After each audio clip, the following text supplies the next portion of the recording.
श्री विजय शाह ने ऑपरेशन सिंदूर का नेतृत्व करने वाली आर्मी की अफसर कर्नल सोफिया कुरैशी को लेकर जो बयान दिया, उसके बाद कांग्रेस समेत पूरा विपक्षी दल बीजेपी पर हमलावर है।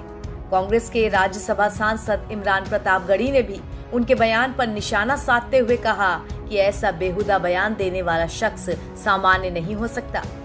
देखिए, प्रधानमंत्री जी हमारे सैनिकों का हौसला बढ़ाने के लिए एक तरफ प्रयास कर रहे हैं और दूसरी तरफ उन्हीं की पार्टी का एक मंत्री मध्य प्रदेश में कर्नल सोफिया कुरैशी के बारे में जिस तरह की भाषा का इस्तेमाल कर रहा है वो निहायत ही सांप्रदायिक है और बेहुदा भी है।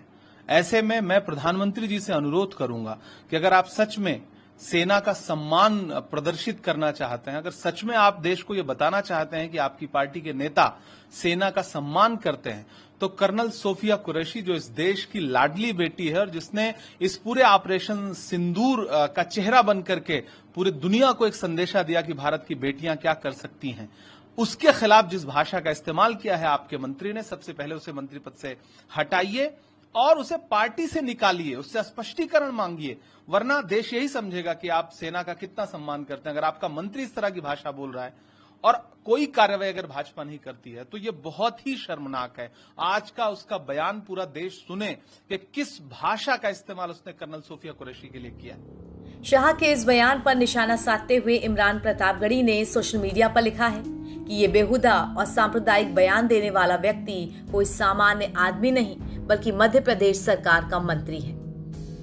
बता दें कि विजय शाह मध्य प्रदेश सरकार में मंत्री हैं। उन्होंने मंगलवार को एक कार्यक्रम के दौरान कर्नल सोफिया कुरैशी को लेकर मंच से आपत्तिजनक बयान दे दिया था, जिसके बाद से ही ये सारा बवाल मचना चालू हुआ। हमारे मोदी जी समाज के लिए जी रहे, समाज के लिए जान लगा रहे और जिन्होंने हमारी बेटियों के सिंदूर उजाड़े थे वही कटे पिटे लोगों को हमने उन्हीं की बहन भेज करके उनकी ऐसी की तैसी करवाई। एक बार मोदी जी के लिए जोरदार ताली बजाएं।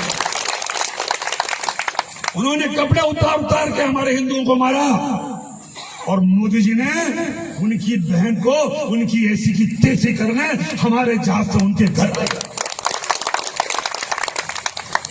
अब मोदी जी कपड़े तो उतार नहीं सकते थे, इसलिए उनके समाज की बहन को भेजा कि तुमने हमारी बहनों को अगर विधवा किया है तो तुम्हारे समाज की बहन आके तुम्हें नंगा करके छोड़े। हालांकि बाद में विजय शाह ने अपने इस बयान के लिए माफी भी मांगी।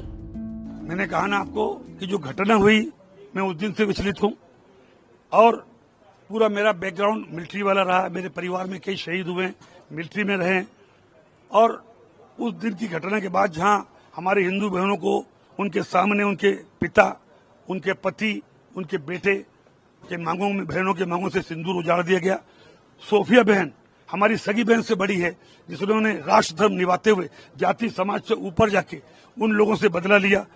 वो बहन हमारी सगी बहन से महत्वपूर्ण है और मेरा ना तो ऐसा कोई मन था ना इच्छा थी, और उसके बावजूद अगर जोश में कोई बात निकल गई हो और किसी को बुरी लगी हो तो मेरा ना उद्देश्य था। फिर भी अगर किसी को लगी हो तो मैं दिल से एक बार नहीं 10 बार माफी मांगता। मैंने कहा ना कि हम देश प्रेमी आदमी हैं और हर समाज के लोग जिन्होंने आज हिंदुस्तान के लिए जाति से बढ़कर काम किया है। कोई बात गुस्से में अगर निकल गई और किसी को बुरी लगी तो मैं भगवान नहीं हूं, मैं भी इंसान हूं। विजय शाह के बयान पर बीजेपी नेतृत्व ने भी नाराजगी जताई और बयान के कुछ घंटों बाद ही उन्हें तलब कर लिया गया।